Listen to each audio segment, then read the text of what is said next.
જય શ્રી રામ ભક્તોજનો. આ સંસારમાં આપણા દેવી દેવતાઓને અલગ અલગ પૂજન વિધિઓ છે.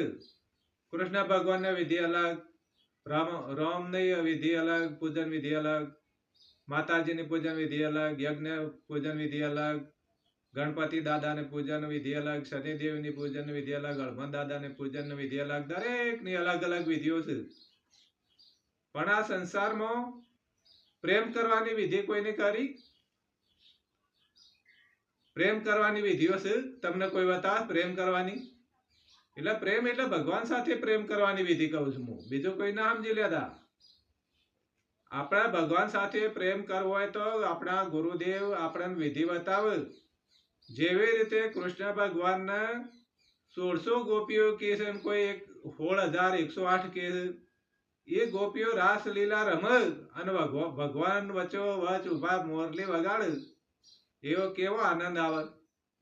એવી રીતે કૃષ્ણ ભગવાનના સાથે પ્રેમ કરવો હોય તો ઋષિઓ મુનિઓએ 1000 વર્ષ સુધી તપ કર્યું, તાણે ગોપીઓનો અવતાર મળ્યો.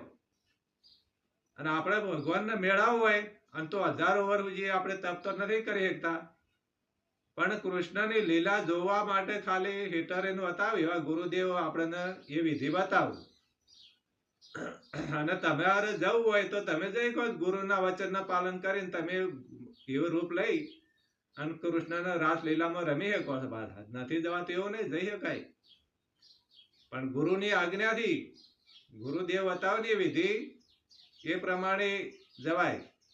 આપણા મંદિરમાં જઈને ગમે તે ધુવાળાને ગોટી ગોળ કરીએ છીએ, કોઈ ધૂપ લાવવાનું, ફલાણું લાવવાનું, અગરબત્તી કેમિકલ વાળું બધું ધૂપ ધુવાળો કરીએ. પછી એવા ધુવાળામાં કોઈ ઉભો રહે? અલા ભાઈ, માણસ ઉભો રહેતો નથી, અને દેવો કદી ઉભા રહે એવા ધુવાળામાં? પણ આપણે બધા ભ્રમો છે કે આ કરવાથી આ ભગવાન પસંદ થાય, આ ધૂપ કરો, ના કરો. અલા ભાઈ, આ બધું એ બધા ભ્રમો છે, ગાડી નાખો.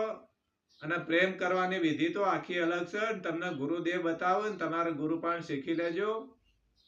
એટલે ભગવાન સાથે પ્રેમ કરવાની વિધિ અલગ છે.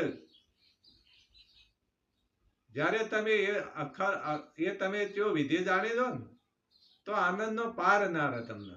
જેવી રીતે ગોપીઓનો રાસલીલામાં આનંદ હતો ને, એવી રીતે તમને પણ આનંદ આવે. એ પ્રભુની લીલા એવી છે, એનો પ્રેમ એવો છે. અને ભગવાન કોને પસંદ કરે છે? પ્રેમને.